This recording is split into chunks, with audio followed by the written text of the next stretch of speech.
He was born to fight, raised to accept nothing less than victory on the battlefield. He is the great military commander from Carthage, Hannibal. Hannibal's lifelong mission: destroy Rome or die trying. Hannibal battles his way across the frozen Alps, bloodies the ground with tens of thousands of Rome's fiercest warriors, and makes military history on a battlefield where he slaughters 70,000 men in one day. Hannibal is a killer. Hannibal is a conqueror.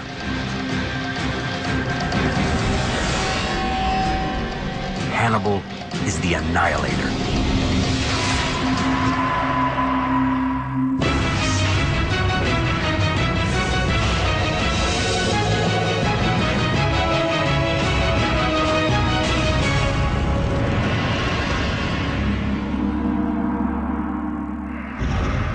The year 219 BC, the man, Hannibal Barca of Carthage, one of history's greatest and deadliest generals.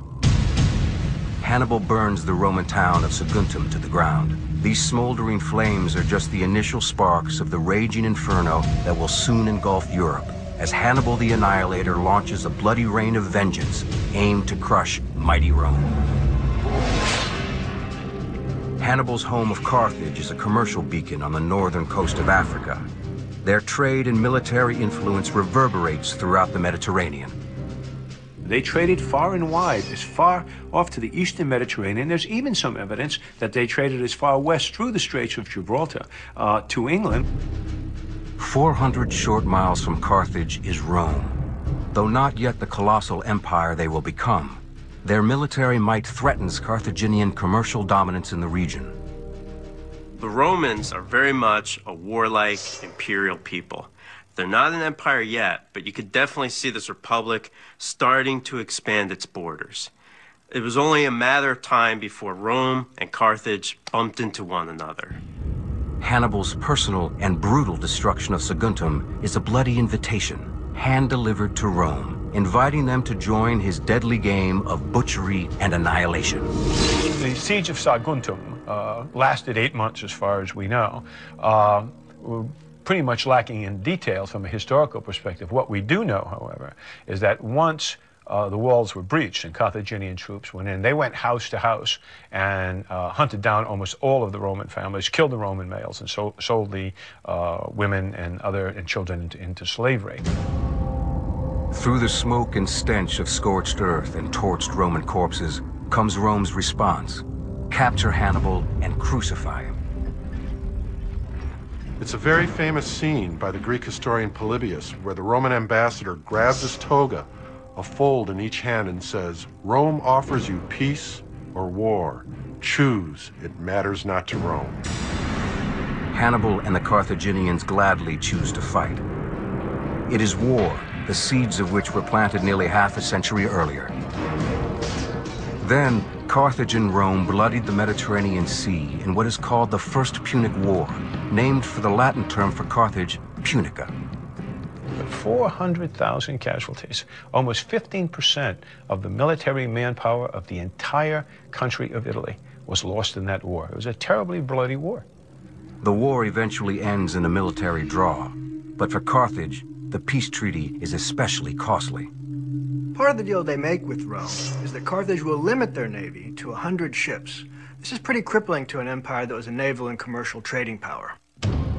With most of their commercial fleet gone and their pockets empty, Carthage uses its military power to exploit the riches of Spain. Turns out that Spain's got vast silver mines, and the Carthaginians quickly gain a hold on them and amass a fortune. They decide to build up their land defenses instead of their navy, which had been pretty much depleted in the First Punic War. Hannibal's father, Hamilcar Barca, one of Carthage's most accomplished and battle-hardened men, leads the army into Spain. Now, Hamilcar Barca is the founder of a great military dynasty in Carthage called the Barcids, after the name Barca. and he really hated the Romans. Young Hannibal is immersed in a violent and bloody world as he watches his father, teacher, and role model engage in fiercely brutal combat.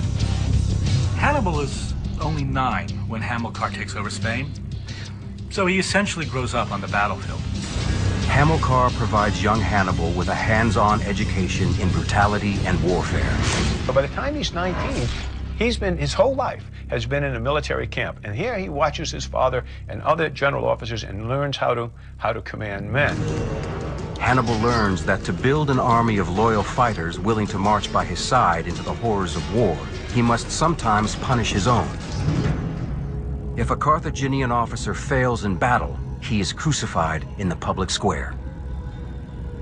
Carthaginian rule in Spain is downright cruel. It's based on fire, sword, and crucifixion. But Hannibal also motivates his men by sleeping where they sleep, eating what they eat, and fighting where they fight. They obediently follow his words, his sword, and his deep-seated desire for revenge against Rome, which he inherits from his father.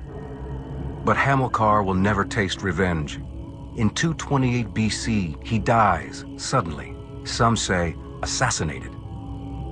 His place is taken by his son-in-law, called Hasdrubal the Splendid, who continues on again for about another 6 years, building Carthaginian power, increasing its scope, and then finally he's assassinated too. And there's some question historically of whether or not Hannibal had a hand in this. It is finally Hannibal's hour. He is only 26 years old, but commands the entire Carthaginian army. But he is fierce, battle-tested, and driven. Legend has it that Hamilcar made the young Hannibal swear an oath on the altar of Baal that he would spend his life in opposing and then ultimately destroying Rome. In 219 BC, with his father's hunger for revenge burning inside him, and with Saguntum aflame, Hannibal launches his attack against Rome. The Second Punic War is on. Hannibal amasses a strike force of about 50,000 soldiers. But because he has no navy, he's got to invade Italy by land. Hannibal's on the move. From Spain, he leads his fighting force of about 50,000 north along the Mediterranean coast toward Rome. A grueling 2.5 months later, an exhausted but battle-ready Hannibal reaches the Rhone River. But Hannibal is shocked to discover the Romans had caught wind of the advance and launched a strike force to intercept. The Romans had caught wind of Hannibal's movements in Spain. But instead of heading directly to Spain, they were smart. They looked at a map, figured out where Hannibal was going to march, and tried to block the land route to the Italian peninsula on the coast of the Mediterranean. It is the great military Roman general Publius Cornelius Scipio who leads the attack against Hannibal. Scipio's force, 10,000 men strong, is in Massilia, a Roman ally on the Mediterranean coast. Hannibal's force, 5 times as large, has crossed the Rhone River. Scipio sends 300 of his cavalry up the Rhone to find Hannibal. Hannibal orders 500 cavalry to scout the Roman advance. The two reconnaissance units collide. War between Rome and Carthage rages once again. This is a small skirmish between scouting parties. In this particular skirmish, Hannibal's forces take the brunt of the attack and then retreat. Scipio orders his entire force to follow. Hannibal knows Scipio is only a few days' march away, and Scipio is a talented commander. He should be able to give Hannibal a run for his money. But when Scipio arrives at the location where Hannibal's army should be, they're gone. It's as if Hannibal's whole army has vanished into thin air. Scipio forced Hannibal